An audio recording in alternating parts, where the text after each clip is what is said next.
akan berputar ke sini, berbalik arah ya, atau dia rerouting, sehingga komunikasi dengan sebelah-sebelahnya yang di sini tadi tidak akan masih tetap tidak akan terganggu ya. Nanti dia akan survive di sini, ya. Survive ya. Dia bisa survive kalau bisa ada yang putus ini dia berputar. Kalau putus ini juga dia berputar. Jadi secara networking dia tidak akan terganggu ya. Ini gambarannya, ada yang ditanyakan?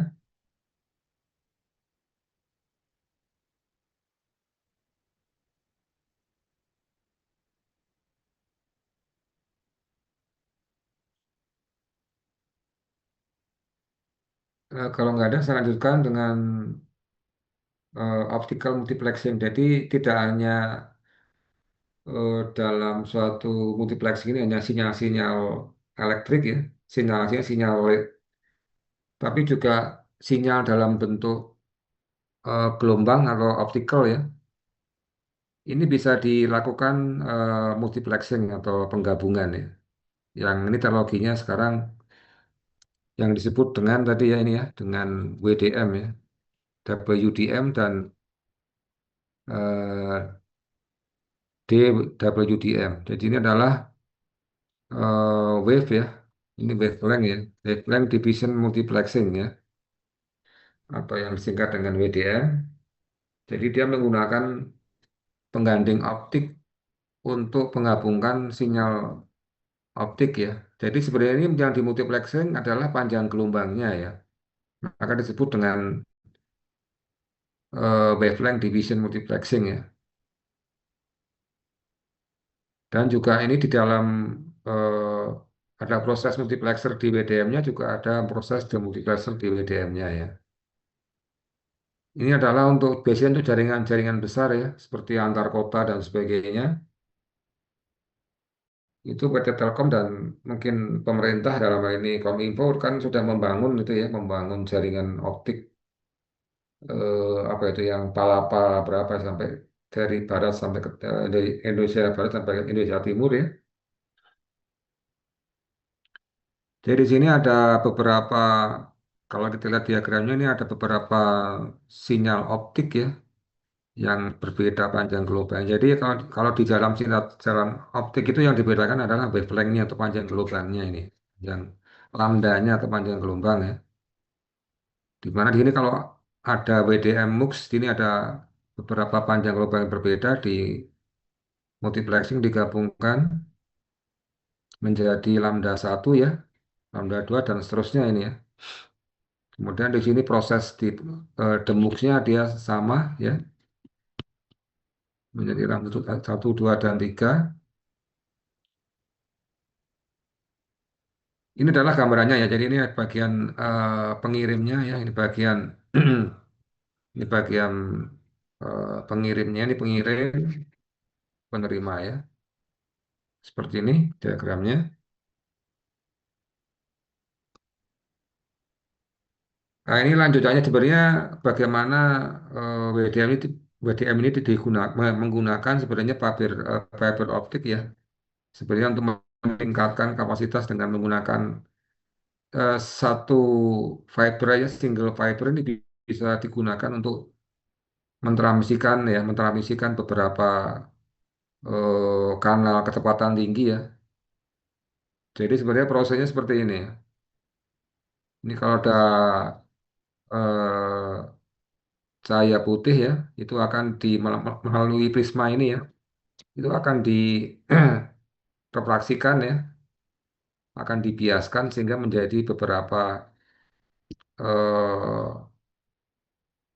cahaya ya, bisa cahaya biru, hijau, magic ya gitu ya, magicui bingu ini seperti ini.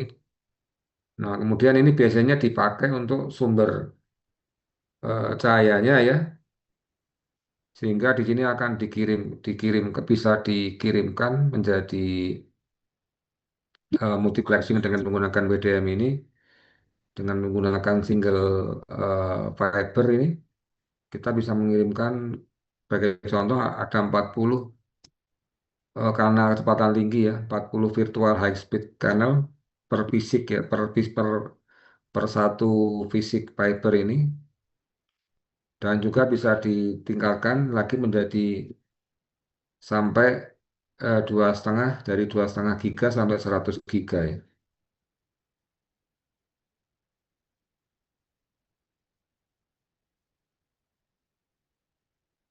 Ini adalah gambarannya yang mengenai WDM. Ada yang ditanyakan?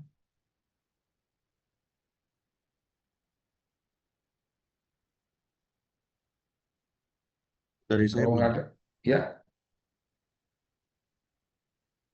ya, Pak.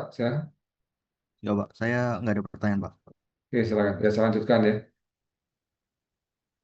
Jadi saya lanjutkan sebenarnya WDM ini sebenarnya ditingkatkan lagi menjadi DWDM. Jadi ini sebenarnya menjadi dense ya. Dense ini DWDM adalah dense wavelength division multiplexing. Ini bisa lebih banyak lagi ya kanalnya. Ini adalah lanjutannya. Jadi ini sebenarnya blok diagram mengenai eh, WDM dan DWDM. Ya, jadi kini di sini ada optical interface ya, seperti STM16 di panjang gelombangnya 13.310 nanometer ya. Dimasukkan ke multiplexer di sini. Ini ada terminalnya, kemudian ada tambahan bila mana sinyalnya ini dikirimkan jauh perlu semacam penguat penguat atau penguat amplifier, penguat sinyal atau amplifier. Ya, di sini juga ada lagi tambahan untuk penguat ya, karena mungkin panjang bisa sampai ratusan kilometer dan mungkin lebih. Ini akan dilakukan proses demultiplexing. Nah, ini adalah transponder interface-nya ya. Jadi ini ada gelombangnya, ada transpondernya, bisa dalam bentuk nanti STM16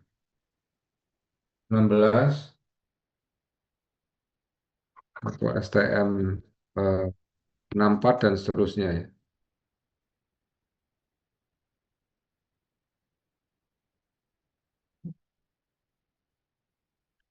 Nah, ini adalah jaringan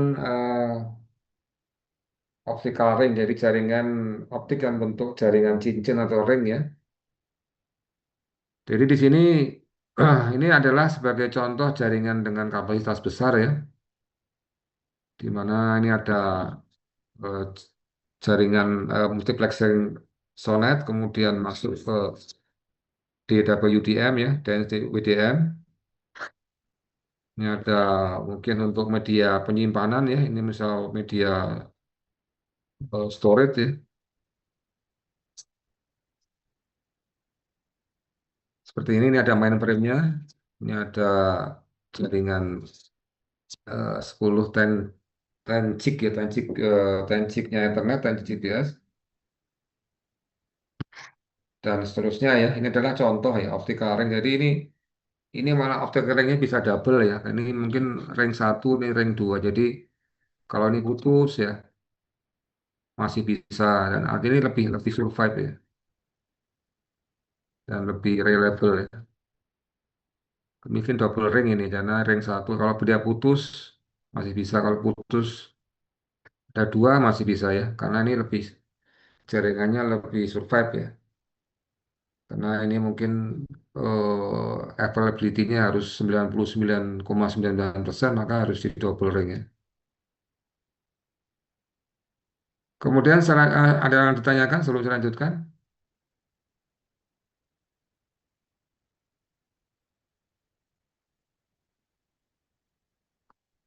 Saya lanjutkan ke duplexing ya. Jadi duplexing ini adalah eh, memungkinkan komunikasi berlawanan arah secara bersamaan atau bidirectional ya. Jadi mungkin masih ingat dulu pelajaran mengenai transmisi simplex dan duplex ya, half duplex dan full duplex. Nah, kemudian dua jenis duplex itu ada duplex dengan pembagian waktu atau time division duplexing ya, TDD ya. Ada juga dengan frekuensi eh, division duplexing. Jadi ini duplexing menggunakan frekuensi dan di sini kalau time division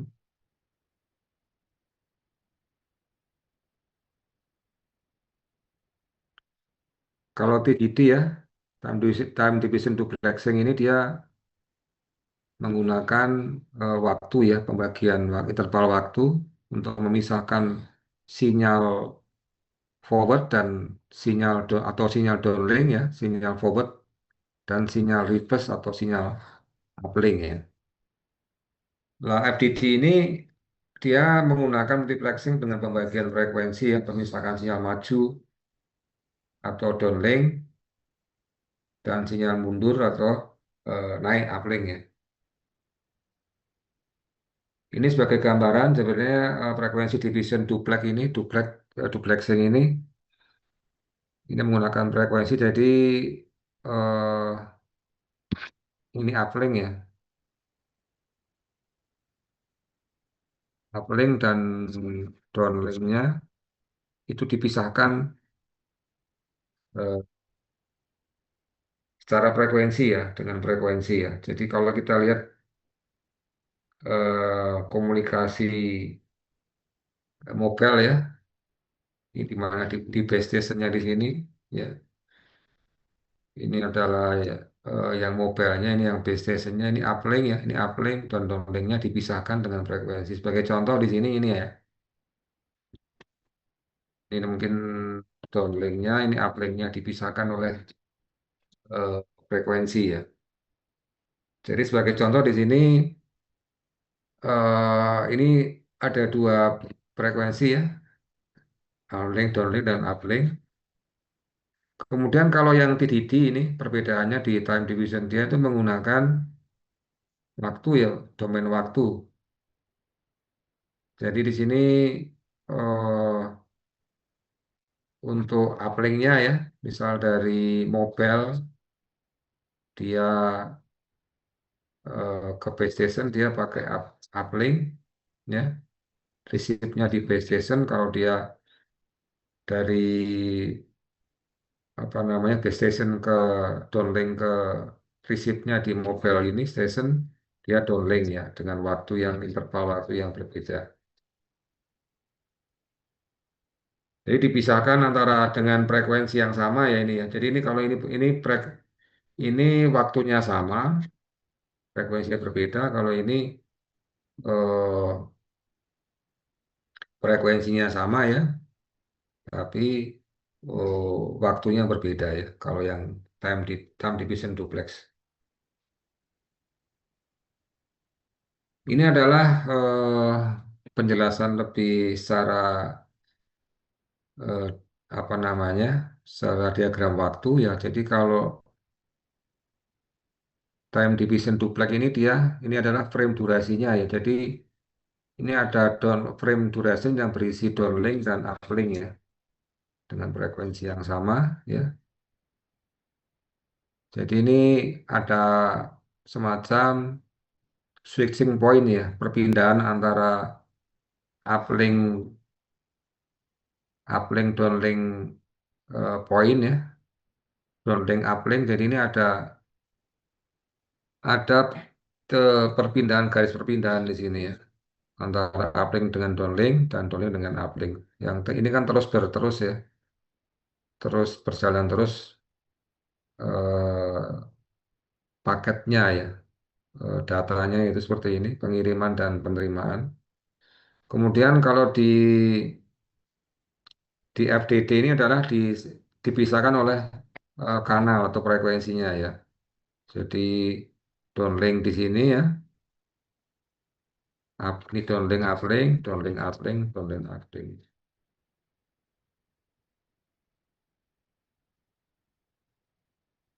Itu mengenai duplexing, ada yang FDD sama TDD ada yang ditanyakan. Ini dipakai untuk di sistem mobile ya, seluler ya. Kalau nggak ada, saya lanjutkan multiple access. Jadi sebenarnya multiple access, teknik multiple access ya, ini memang dipakai di seluler ya, jaringan mobil bergerak, bisa 4G atau 5G ya. Dia menggunakan prinsip dasar FDMA ya, atau frekuensi division multi access, atau dengan TDMA dan division multi access, atau menggunakan code division multiple access, atau juga dengan menggunakan metode space division multiple access. Jadi seperti ini teknik multiple access-nya. Jadi kebaik gambaran, kalau frekuensi division multiple access ini dia yang berubah-ubah adalah yang dipisahkan adalah waktunya ya. Maaf, frekuensinya ini ada F1, F1, F2 dan seterusnya dengan waktu yang sama ya. Kemudian kalau TDMA ini yang dengan frekuensi yang sama ya, tapi waktunya yang berbeda ya. Ya. Jadi mungkin nanti uplink, downlink, uplink, ini uplink, downlink dan seterusnya ya. Nah, kemudian ini adalah TDMA ya. Jadi TDMA yang channel dengan carrier frekuensi yang beragam, yang beragam. Jadi dia itu ada frekuensi juga ada waktu ya. Jadi ini adalah TDMA, FDMA dia. Ya, ini frekuensinya juga ada dan juga ini waktunya juga ada di sini ya. Jadi ini adalah metode dengan multiple access dengan TDMA channel dengan multiple carrier yang berbeda. Ini ada carrier satu, FC2 dan seterusnya ya.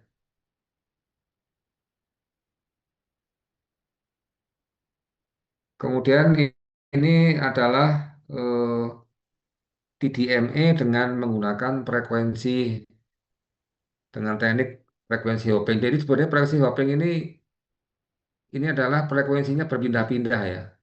Hopping berarti dia itu berpindah-pindah ya. Ada semacam pattern atau pola ya tertentu, dia itu berpindah-pindah. Jadi nanti transmitnya penerimanya juga akan mengikuti ya, karena sudah ada polanya ya. Ya, polanya ini ada semacam saya algoritma tertentu ya. Ini yang disebut dengan TDMA dengan menggunakan teknik perpindahan Jadi frekuensi itu akan berubah-ubah ya sepanjang waktu ya. Tapi dengan pattern tertentu ya. Nah, ini adalah prinsip dari eh, teknik spektrum split ya, dari apa yang disebut dengan Code Division Multiple Access ya, atau CDMA. Ini dipakai juga di seluler ya, dan juga di jaringan CDMA, di jaringan militer ya, militernya USA ini pakainya CDMA. Jadi kalau kita lihat di sini bahwa ada bit ya, bit 0101 ini dia akan dilakukan proses eh, eh, pengkodean ya. Ini ada encoding ke pengkodean, urutannya seperti ini, dikodekan seperti ini ya. Kemudian dilakukan namanya sebut dengan urutan splitting bipolar, nanti di sinyalnya disebar ini ya, sebar seperti ini. Kemudian dilakukan proses sinyalnya disebar lagi ini ya. Nah, seperti ini. Ini satu bit ya. Nah, ini yang di sini disebut dengan satu chip ya. Satu duti yang lebar pulsa seperti ini disebutnya satu chip. Sehingga sinyalnya yang semula seperti ini ya, ini menjadi disebar seperti ini ya, melebar ya, spreading ya.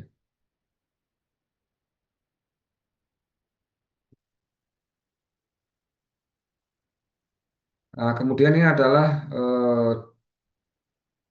diagram dari code digital multiple access ya, division multiple access atau CDMA dengan skema yang paling sederhana. Ini pada uplink-nya ya.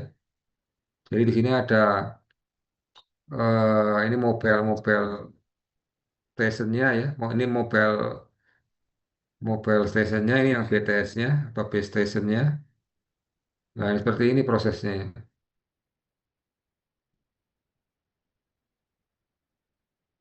Kemudian diterima di bagian BTS di demodulator, kemudian akan dipisahkan ya, sinyal D1 dengan D2-nya.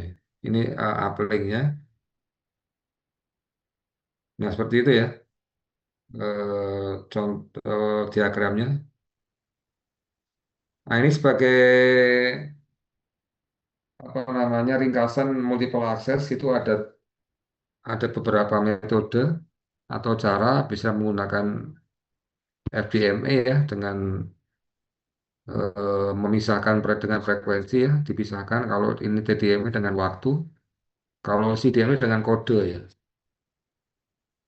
dengan kode. Dan ini adalah spatial ya, spatial itu ya dipisahkan secara eh, ruang ya. Jadi ini ada beberapa antena ya yang dia akan mengatur secara sektor ya, sektor berapa kalau di sini mungkin untuk jadi ini untuk memisahkan ya. Mungkin ada pelanggan satu, pelanggan kelompok pelanggan grup satu, grup dua, dan sebagainya.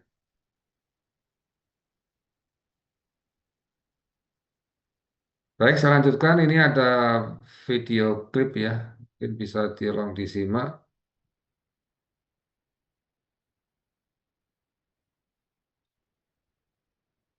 All of us get excited when we see the symbol. But how does it work? Ever wondered how millions of subscribers are served by telecom operators simultaneously? Hi everyone. Welcome to the world of long-term evolution.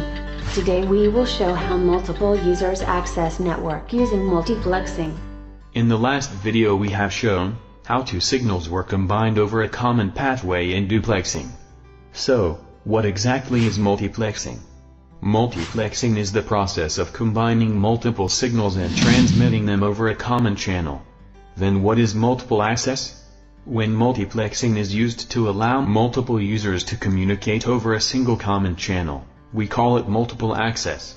In other words, multiple access is nothing but the application of multiplexing. So here's a Wi-Fi hotspot sharing its internet connection among multiple users by providing them a frequency block over which they can transmit and receive data. The greater the size of this block, greater is the throughput. Telecommunication. Itu tadi gambaran dari mungkin teman Wi-Fi ya, mengenai hotspot ya. Jadi sebenarnya prinsipnya dia menggunakan multiple access ya, satu single common channel nanti kanal satu channel dipakai bersama ya. Artinya single common channel itu ya sebenarnya hotspot itu seperti itu bahwa prinsipnya bisa dipakai bersama-sama berapa puluh atau ratusan user. All of us get excited when we see the symbol. Transmitting them over a common channel. In other words, multiple access is nothing but the application of multiplexing. So here's a Wi-Fi hotspot sharing its internet connection among multiple users by providing them a frequency block over which they can transmit and receive data. The greater the size of this block, greater is the throughput.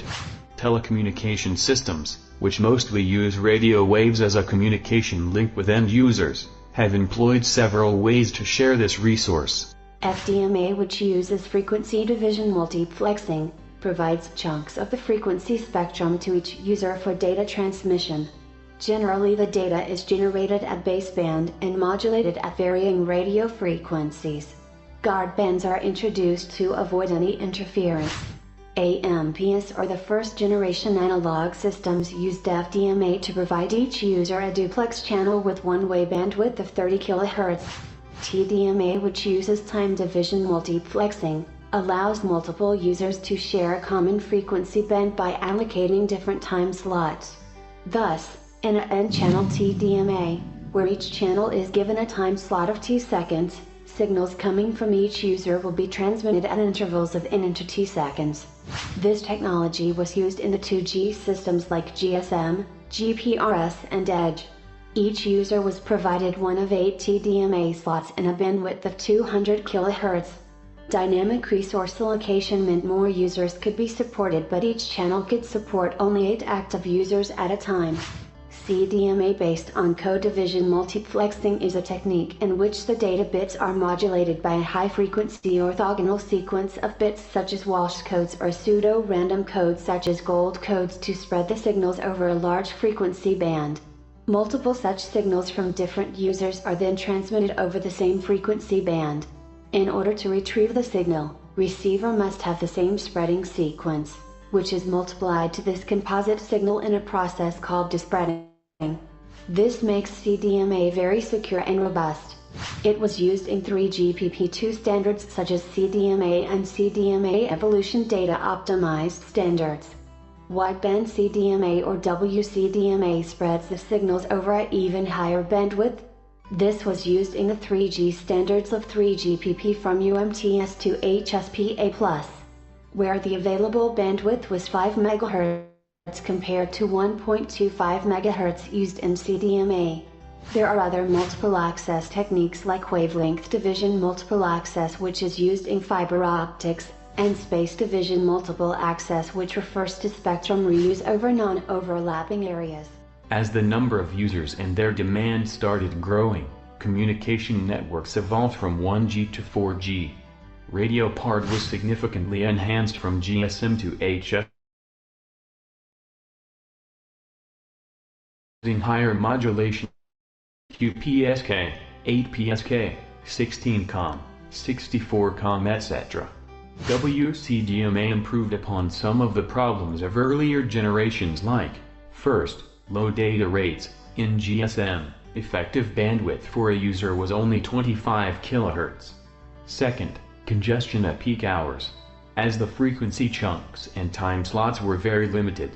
Third, resource wastage. Resources remained idle when users were inactive.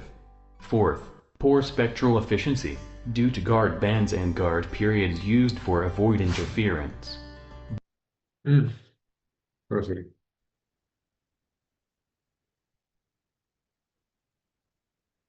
Sorry. All of us get excited when we see the symbol.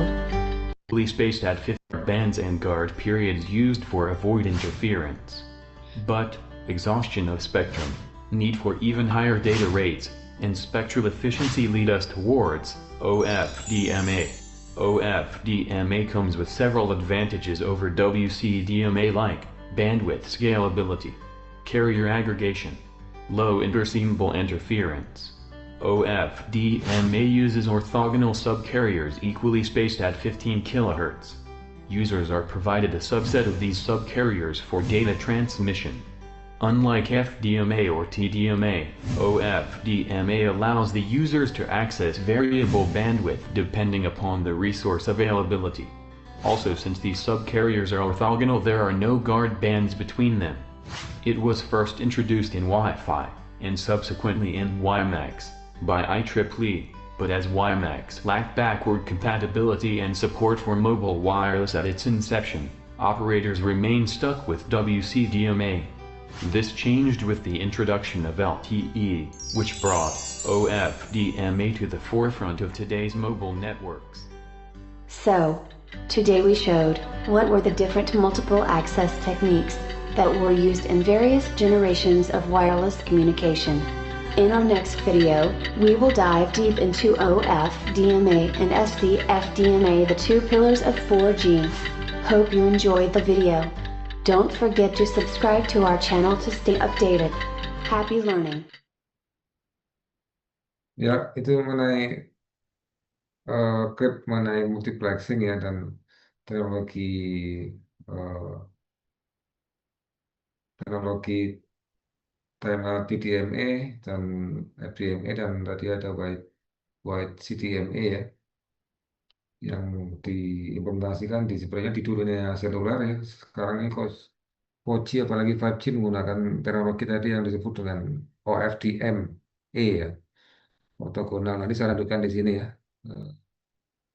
mengenai OFDM ini ya, disimak dulu.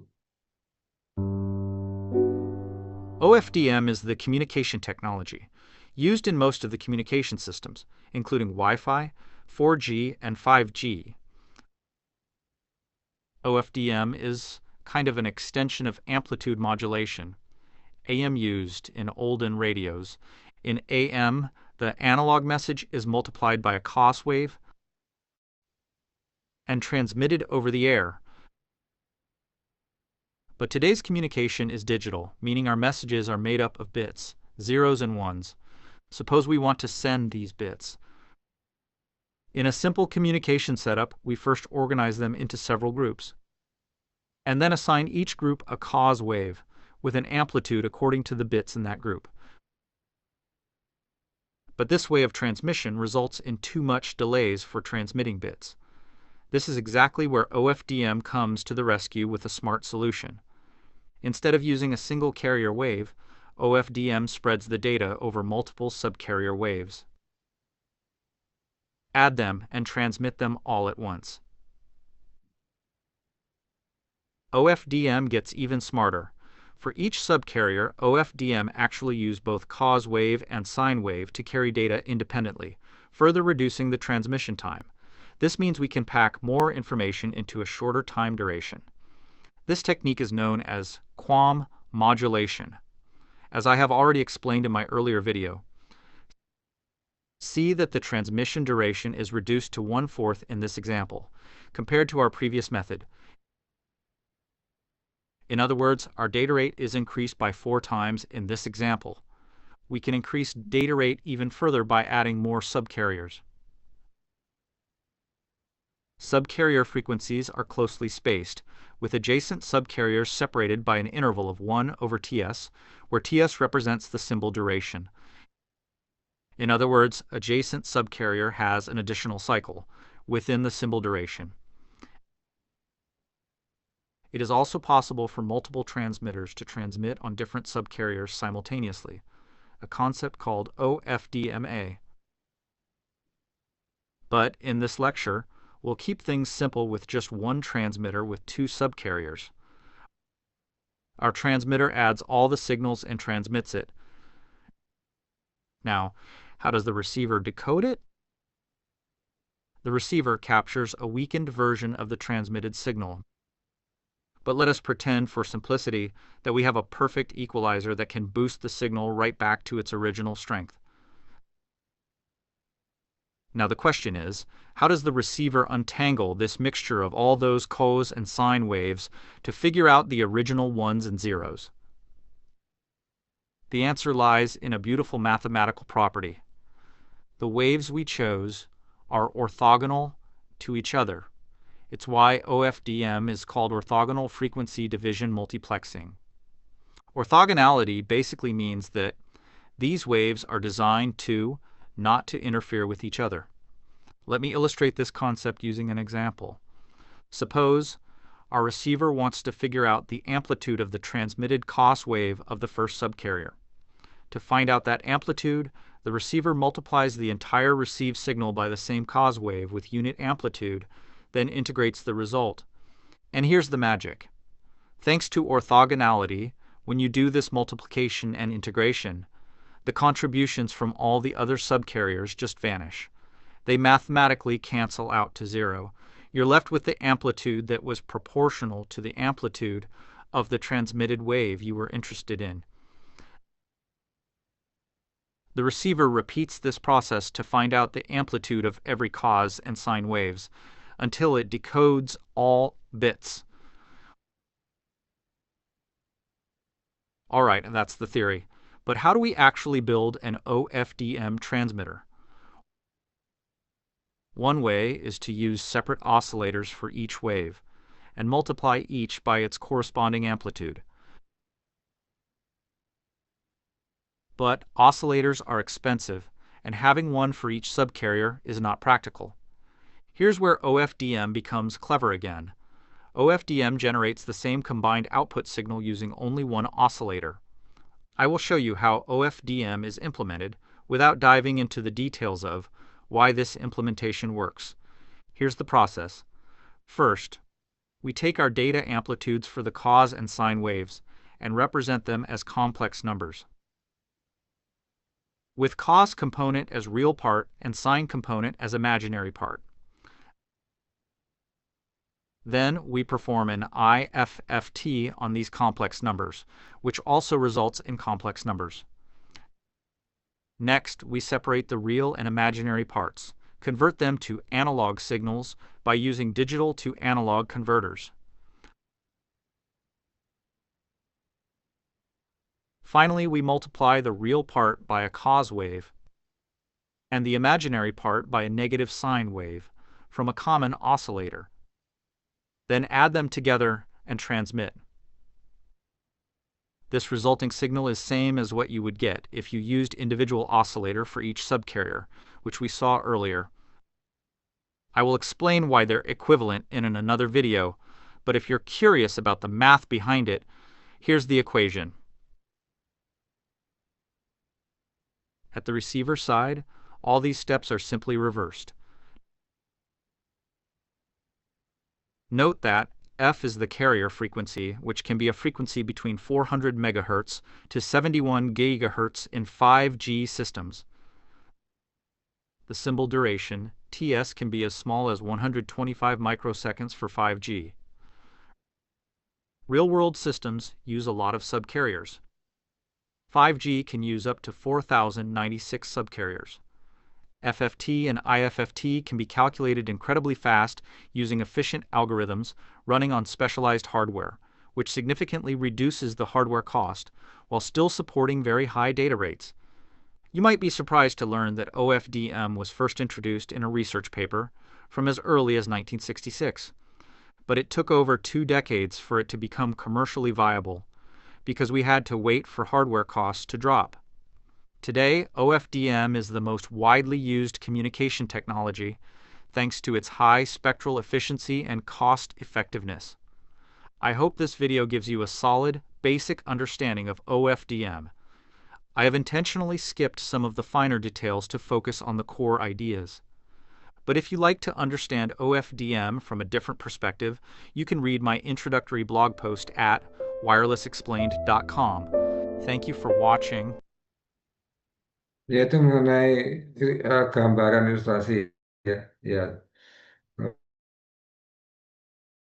frekuensi diffusion access ini dipergunakan sebenarnya udah mulai dikembangkan di tahun 1966, kemudian untuk digital audio broadcasting di 95, dan standar untuk WiFi ya, E802.11a ini sudah menggunakan juga OFDM ya. Kemudian 4G yang sekarang kita pakai sehari-hari 2010 dan sekarang di 5G itu menggunakan teknologi OFDM. Memang lumayan rumit ya, karena sudah kita tidak mungkin lagi, kita hanya bisa meninjau mereview aja. Mungkin ada yang ditanyakan mengenai teknologi OFDM untuk jaringan bergerak atau seluler ya, atau juga untuk jaringan apa WiFi ya, atau Dari saya cukup Pak, belum ada. lumayan lumayan pusing ya. Ya Pak, lebih ke yang tadi sih Pak, yang multiplexing terus audio Ya kayak ya. Jadi goalnya, tujuannya adalah cost effectiveness ya, dan eh, frekuensi ya, apa bandwidthnya, karena jaringan seluler ini kan menggunakan frekuensi ya. Kalau dan frekuensi itu kan dilelang ya. Modelnya pakai blok-blok gitu. Satu blok bisa dilelang harganya triliunan itu. Maka operator-operator yang kaya kayak Telkomsel dia bisa bisa menang dapat sekian blok karena penggunanya banyak kan. Ya, ya. Atau itu berapa penggunanya seluler kira-kira di Indonesia itu? harusnya ratusan juta orang Pak. Iya, melebihi puluhan juta, berarti ratusan juta orang. Dibayangkan kalau kalau tidak dengan menggunakan teknologi semacam WDM itu, iya biaya operasinya seluler dan alatnya gede-gede ya sekarang itu handphone kan tipis-tipis. Zaman dulu handphone itu segede yang batu bata katanya. Bisa untuk melempar anjing itu kalau keadaan dikejar anjing kan gede sekali kan. Ibaratnya seperti itu. Sekarang cuman tebelnya cuman nggak sampai 1 senti, mungkin 8 mili, 9 mili. Apalagi ada teknologi yang folded lipat, ada lagi yang three folded ya, ada itu kan. Ya nggak kebayang lah. Artinya itu teknologi itu hanya bisa sekarang dinikmati aja ya. Karena ada negara yang memang mengembangkan ya, terutama ya yang gede-gede kayak apa namanya Korea ya Samsung, mungkin Eropa yang mengembangkan teknologi ini OFDME ini pengguna frekuensi digital multiple access yang ya lagi sekarang itu udah dengan chip ya, chip yang kecil itu ya. Zaman dulu tuh mobile phone itu segede dijinjing awalnya ya, dijinjing. Mobile belum bisa kayak sekarang digenggam ya. Kalau sekarang kan handheld ya. Jadi itu mungkin ada yang ditanyakan ya. Ini pengetahuan ya silakan teman-teman. Saya sih menjelaskan tadi prinsipnya tadi ya sebenarnya kemarin yang udah saya bahas ya atau ya teknik modulasi tadi yang kayak PCM itu ya, modulation itu amplitude modulation, frekuensi modulation itu dasarnya dari itu sebenarnya. Yang kemarin kan yang kayak saya jelaskan yang QM ya, QM yang kuadratur. Sebenarnya ini eh, apa dasarnya itu basicnya dari QAM atau kuadratur amplitude modulation ya. Dikembangkan menjadi ortogonal frekuensi divisi multiproses akses karena memang dipakai untuk bisa secara kontak ya duplek dan tadi dengan menggunakan 4000 sekian 96 subcarrier dia bisa untuk berapa user itu ya. Jadi memang beban beban BTS sentral mobile itu memang berat karena harus bisa menghandle pembicaraan ya dengan satu kanal terbatas bisa untuk menghandle dalam satu waktu untuk katakanlah ribuan, puluhan atau mungkin malah jutaan pengguna dalam bersamaan. Itu ya atau ya. Iya Pak, betul Pak. Betapa beratnya kalau teknologinya nggak dikembangkan ya. Ini rumit karena ini gabungan ada teknologi modulasi dan algoritma ya. Ini sebenarnya software tapi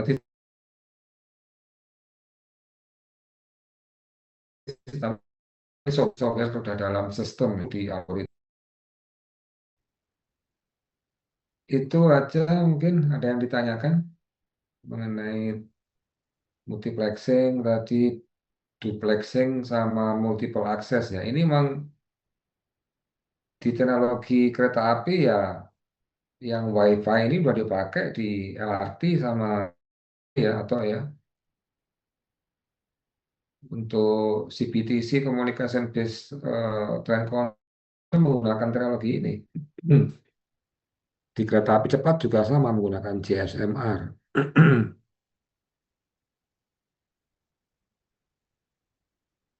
Mungkin ada yang ditanyakan? Silakan.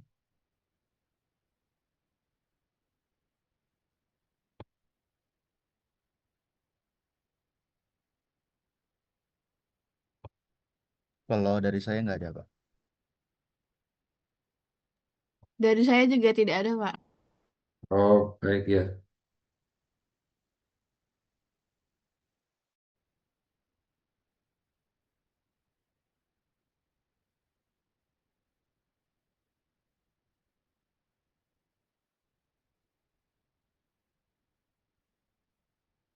Baik, kalau nggak ada yang ditanyakan atau didiskusikan, saya tutup saya akhiri ya untuk teman hari ini.